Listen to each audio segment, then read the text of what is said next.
Am I crazy or are you crazy? I think the title was backwards to that. But I'm actually curious, and in this video maybe you can help me. Let me know in the comments if there's any of these things that I'm going to touch on that make you think I'm crazy. Or do you do these same things and your friends think you're crazy? Or do you do these things and you think you're crazy? Because sometimes I share my strategies, my ideas with my friends or here on YouTube University. And I get what I call the puppy dog face. I get people who go, like, did you just say that? Are you joking? Or are you dumb enough to believe that?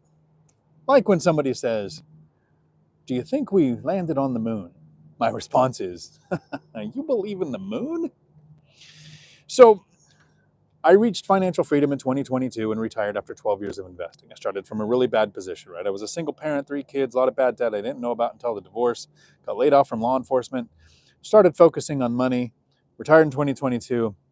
And so now, when my friends or previous coworkers ask me things, they actually take notes. They're like, okay, you now have a life I would love to have. They didn't ask me these things when I was building this life. They actually gave me that puppy dog face.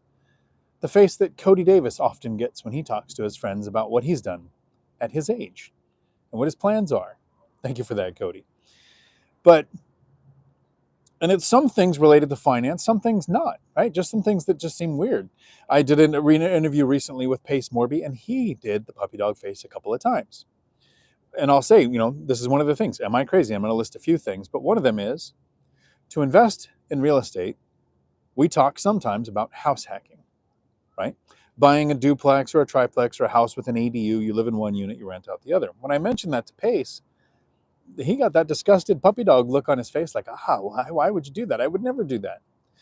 Here's where I think I'm crazy. Let me know. I didn't just house hack to get into real estate, right? I needed to. I had that bad debt to income ratio. I had low income. I started teaching at a CDL school, only making $17 an hour. So I wasn't going to go out and just buy all cash properties. And so house hacking was a solution. Buy a duplex, live in one side, rent out the other. With my kids, I didn't have any shared living space or anything. I think people go, I could see that, right? But no, I retired into house hacking, right? I purchased right here on the Puget Sound a duplex where I occupy the top half. Tenant lives in the bottom half. I did pay all cash because of the income snowball that you're all going to have eventually, where the money builds up and you have to do something with it. So to retire, I live in a duplex, but I'm close enough to where I can walk down to the ferry, take it over to Seattle, have lunch on the waterfront. I can scuba dive any day I want. I can paddleboard any day I want. Found out I have very bad balance. That's why scuba is probably better. It's easier to watch which way the bubbles are going and know which way it's up than to try to stand on a paddleboard and figure out when you hit the water, that's down. So I'm house hacking into retirement. But one of the reasons is I want to be able to travel to another country for 4 or 5 months and know that there's somebody on my property who knows if there's a leak, a power outage, or some issue that needs to be handled while I'm gone. So yeah, Pace gave me the puppy dog look. I own rentals, right? Some people own stocks and would never own a rental. Nobody ever goes, oh, you're only 100% invested in stocks. Have you ever heard that? No, they can diversify in stocks. They can do an index fund. They can do dividend stocks. They can use margin. They have all these strategies, right? I'm 100% invested in real estate. If I owned one stock, I'd probably still be working. So I diversify in real estate. But owning rentals, here's some of the things that I do where I get the puppy dog look from other real estate investors. 1, I'll wait for the bus. I don't set my rents. My tenants do. Now, I've often referred to the binder strategy from the perspective of the landlord, where we go, how do you get your tenants to ask you to raise the rent? Do you see the difference in inflection there? I say my tenants set the rents, but when I'm talking to landlords, I say my tenants ask me to raise the rents. They're still the ones setting the rents. They're involved in the conversation. Am I crazy for letting my tenants help me set the rents? Most landlords want their leases to end in the summer because it's easier in this nicer weather to find tenants because nobody wants to move in the winter. So what do? Almost all of my leases end in the middle of winter. Now let's take it through to my logic as to why. Most landlords give me the puppy dog look.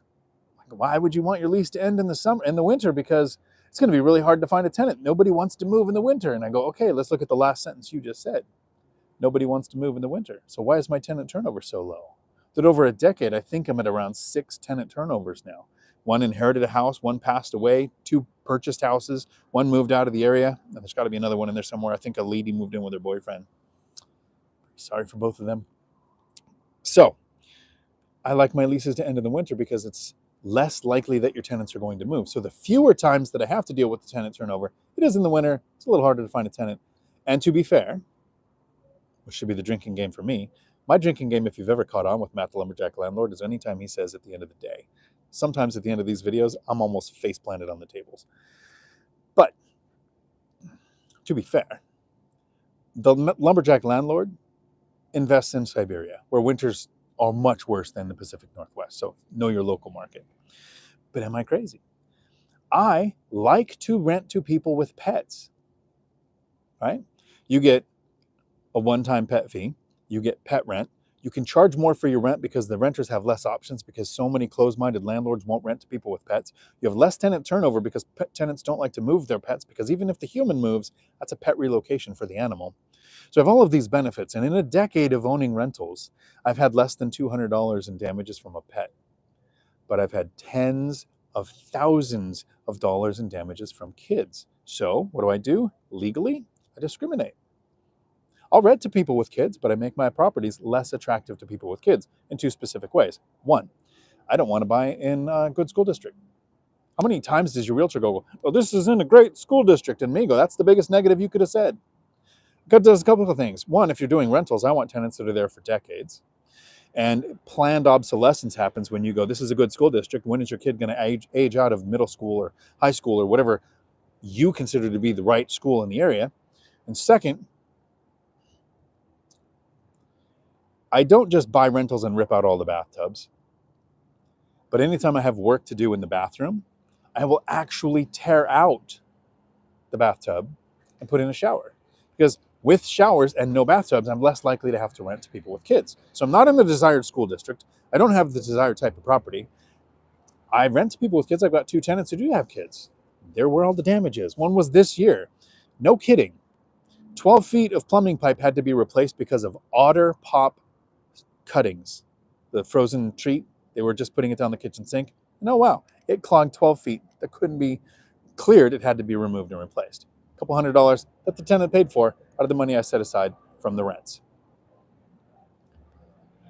Normally, Ash, I don't answer questions during the live stream during the week. I do that on Tuesdays, but thank you. I'm going to get to this. If I could see the question and it went away.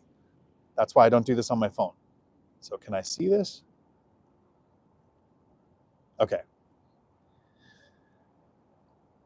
The question is, so if you want questions answered during a live stream every Tuesday at 4 p.m. Pacific, I do a live stream for several hours and answer all the questions. I try to keep these ones short for the people who would never click on a 2-hour video.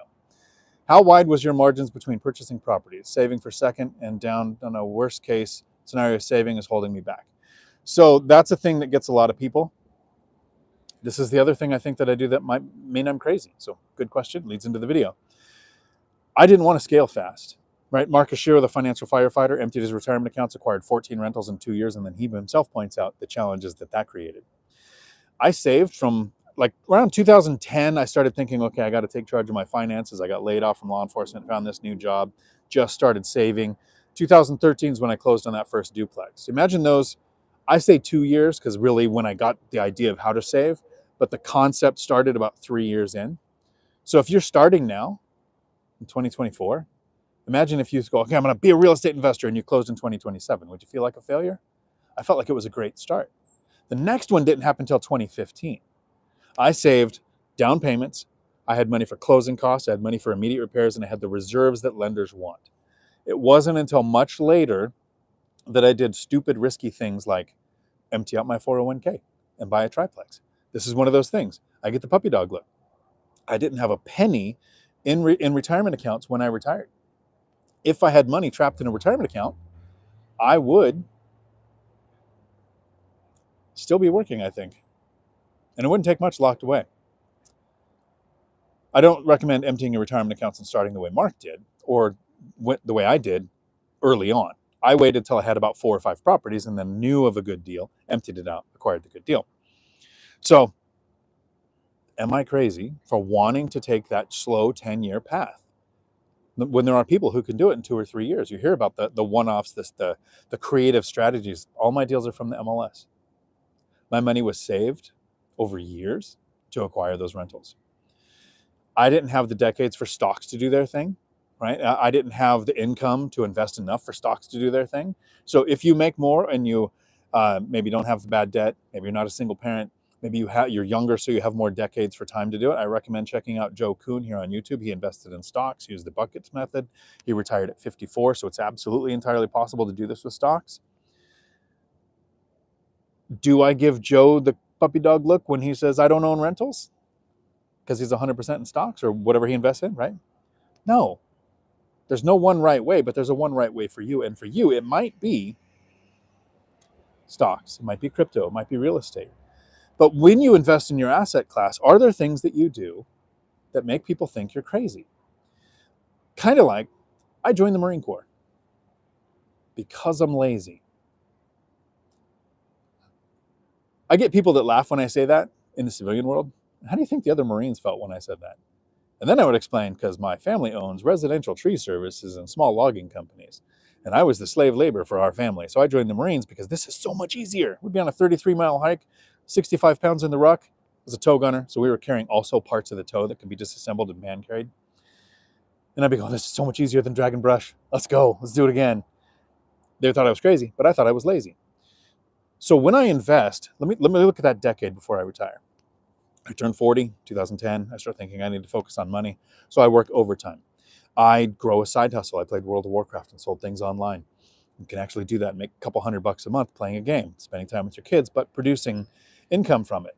Learned skills to be more attractive to my employer. Studied NLP, hypnosis to be good at sales, to get out and grow our company.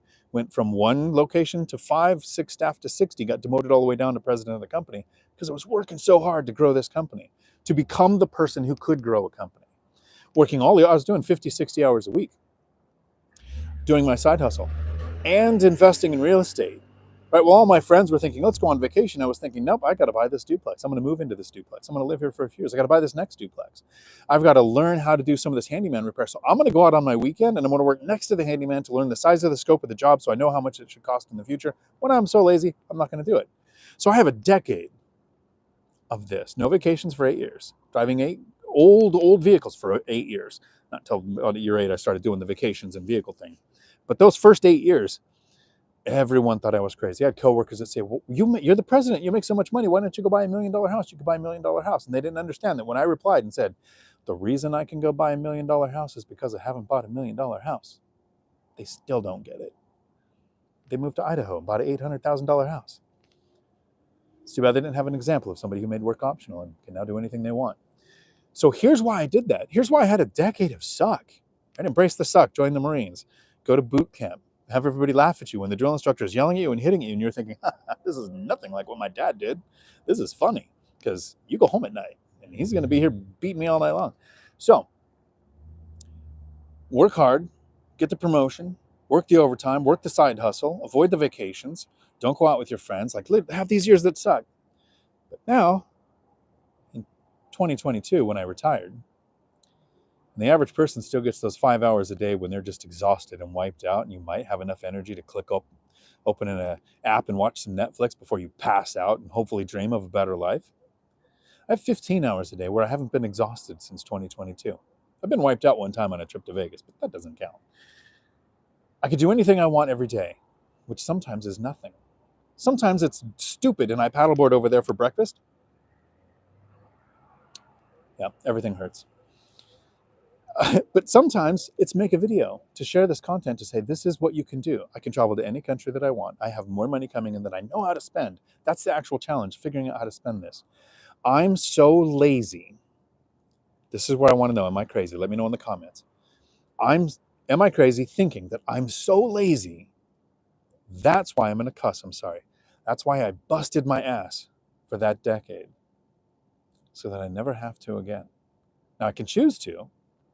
I can go and help people with projects, never have to worry about being remunerated. I don't have to be compensated for my time. and I can do anything I want. And I really like Joe Kuhn. He says retire to something, not from something. And I'm not going to twist his words. I'm just going to say that the people who say, I don't want to retire because the thought of doing nothing terrifies me, that person shouldn't retire. I retired to do anything. That's my something that I retired to do anything. And sometimes I enjoy figuring out what the next thing I'm going to do is. I'm sorry if you put questions in the comments. I can't see them on my phone. I did see the one super chat, so I got to it, and I appreciate that. Tuesday, 4 p.m. Pacific, I do live streams where I answer all of the questions that come in. Have a weekend full of amazing. I will see you on my live stream on Tuesday. And the course calls are Tuesday at 6 for the rest of this month. The course has been reduced to less 447, and we're doing calls the entire month of September. See you there.